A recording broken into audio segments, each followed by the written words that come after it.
महाराष्ट्राच्या राज्यदैवत भूपती, नृपती, पृथ्वीपती, परमप्रतापी, प्रगल्भ बुद्धिमान, विज्ञाननिष्ठ, जगविख्यात, विश्ववंदनीय, राजाधिराज, योगीराज, श्रीमंत योगी छत्रपती शिवाजी महाराजांनी मावळ्याचा मानाचा मुजरा या महाराष्ट्राच्या मातीमध्ये दोन छत्रपती बार केल्या, त्या राजमाता राष्ट्रमाता मासाहेब जिजाऊंना मानाचा मुजरा. नमस्कार मित्रांनो, मी संकल्प सोमनाथ मोरडे. माझ्या शाळेचे नाव बसवेश्वर स्कूल मुस्ती. मी आता 8वीचा विद्यार्थी आहे. छत्रपती शिवाजी महाराजांच्या पदस्पर्शाने पावन झालेल्या भूमीत मला शिवरायांविषयी माझे मनोगत व्यक्त करण्याची संधी दिल्याबद्दल आयोजकांचे आभार. सिंहाच्या जबड्यात घालून हात मोजती दात ती जात मराठीची, आणि महाराष्ट्रात राहून जो शिवबांना ओळखत नाही ती जात जड्यांची. छत्रपती शिवाजी महाराजांनी सॉल्टा एनालिसिस केलं. सॉल्टा एनालिसिस म्हणजे काय? राजांनी लिंबू टिंबू पोरं गोड केली, त्यांच्या हातात शस्त्र दिले आणि सांगितलं की आपल्याला स्वराज्य करायचं आहे. राजाने कुठे चौकात बॅनर लावले का दादांनो की या सैन्यात सैनिक भरायचे म्हणून? राजाने कुठे ढोल ताशे बनवलेत का? नाही. राजाने छोटी छोटी माणसे गोळा केली, त्यांच्या हातात तलवार दिल्या, शमशेर दिला आणि सांगितलं की आपल्याला स्वराज्य करायचं आहे. दादांना राजे त्यांचे मावळे जंगलामध्ये विटीदांडूचा खेळ खेळायचे.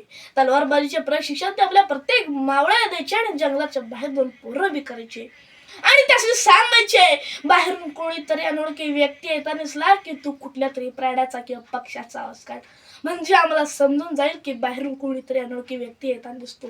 मग महाराज दांडपट तलवारबाजीचे प्रशिक्षण तिथंच थांबवायचे आणि विटीदांडूचा खेळ चालू करायचे. बाहेरच्या शत्रूला कळू नये की आज स्वराज्याची गाठ बांधली जात आहे. एकदा बाहेरून भैरजी नाईक येत होते.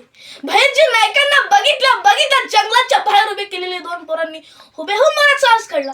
भैरजी नाईक आत आले, छत्रपती शिवाजी महाराजांच्या समोर येऊन उभा राहिले आणि राजांना म्हणाले, राजा तुमच्या स्वराज्यात मला काम करायचं, राज कुठली तरी संधी द्याल का? एखादी नोकरी द्याल का? राजा म्हणाले, तुमच्यात कुठला चांगला गुण आहे? तर भैरजी नाईक म्हणाले, राजा तुम्ही शोधावा. भैरजी नाईक जायला निघाले, 2-4 पावले पुढे गेले, पुन्हा माघारी गेले आणि राजांना म्हणाले, राजा जंगलाच्या बाहेर 2 पोरं विकेल असा त्यासनी सांगा मोऱ्या दिसा तोडत नसतात म्हणून.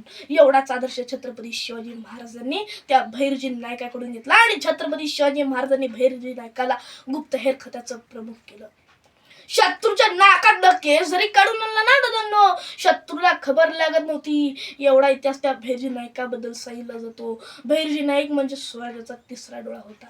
एकदा महाराज जंगलातून जत्रेला जात होते. जत्रेला जात असताना एक अनमोल हातीच्या ताकदीचं एक पोरग त्यांना दिसलं. महाराजांनी त्या पोराला बघितलं आणि यसाजीला म्हणाले, यसाजी हे पोरग मला माझ्या स्वराज्यात हवंय. यसाजी गेले, त्या पोराला धरलं आणि महाराजांच्या समोर आणून उभं केलं. महाराजांनी विचारलं, काय करतोस रे तू? तर ते पोरग म्हणालं, काय बी नाही, खातो पितो आणि झोपतो. राजे म्हणाले, माझ्या स्वराज्यात काम करणार का? इथल्या रयतेसाठी काम करणार का? इथल्या जनतेसाठी काम करणार का? तर ते पोरग म्हणालं, काय करावं लागेल जी? राजे म्हणाले, काय बी नाही, खायचं प्यायचं झोपायचं आणि कोण अडवायला की कापायचं, बस एवढंच काम करायचं. त्या मावळ्याचं नाव संभाजी कावजी कोंडाळ. महाराजांनी या मावळ्याचा उपयोग अफजल खानाच्या वजावेळी केला. अफजल खानाचं वजन पण तेवढाच आणि संभाजी कावजी कोंडाळ वजनाने तेवढाच होता. म्हणजे कुस्तीत पहिल्यानं उतरायचं म्हणलं की एकाच वजनी घातले पाहिजे. तिथे महाराजांची बुद्धी वेग येते आणि छत्रपती शिवाजी महाराजांनी संभाजी कावजी कोंडाळाला स्वतःचा अंगरक्षक नेमला. आणखीन एक गोष्ट सांगतो. एक 12 वर्षाचं पोरग होतं राजस्थान मधलं.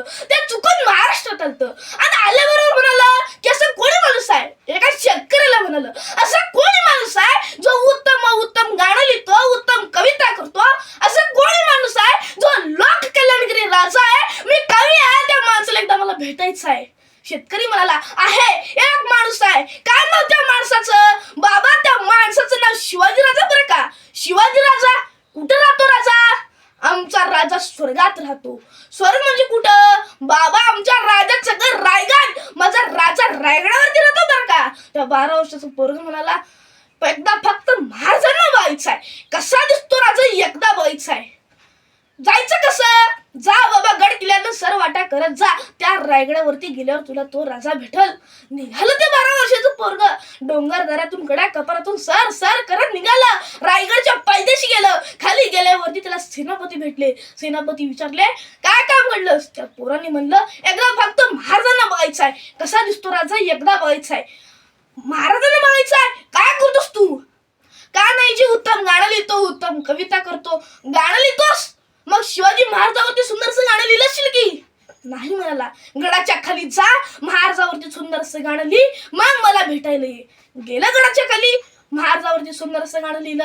आला सेनापतीला भेटायला. सेनापती महाराजावरती सुंदरसं गाणं लिहिलं बरं का, उत्तम उत्तम गाणं लिहिलंय. सेनापती म्हणले, ऐकव, त्या 12 वर्षाच्या पोरानं ते गाणं ऐकलं. भैत खूप, चल तुला महाराजांची भेट घालून देतो. सेनापती त्या पोराचा हात धरून महाराजांसमोर घेऊन गेला. सेनापती राजाने म्हणाले, राजा तुमच्यावरती या 12 वर्षाच्या पोरानं सुंदर असं गाणं लिहिलंय, ऐका राजा एकदा. राजे म्हणाले, बाबा ऐका, माझ्या बरोबर सगळ्यांनी टाळ्या वाजवायचं, हात वरती करा.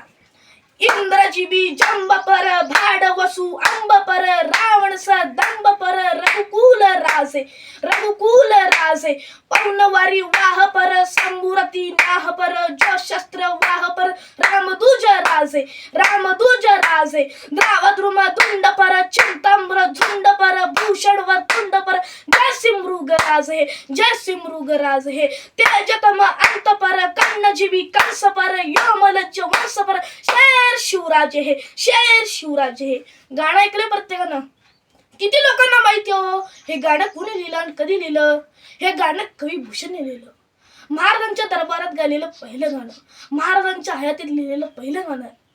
राजे म्हणाले, कवी भूषण बोला, एवढी सुंदर कविता लिहिली, तुम्हाला काय बक्षीस देऊ? कवी भूषण म्हणाले, महाराज, हिरे माणिक मोती याहीपेक्षा छत्रपती शिवाजी आमची सगळ्यात मोठी दौलत. पराक्रम हे शिवरायांच्या सौंदर्याचे प्रतीक होते, तर प्रज्ञा ही महामानव परमपूज्य डॉक्टर बाबासाहेब आंबेडकरांच्या सौंदर्याचे प्रतीक होते. शिवराय आणि भीमराय भारतीय संस्कृती 2 महान आयु.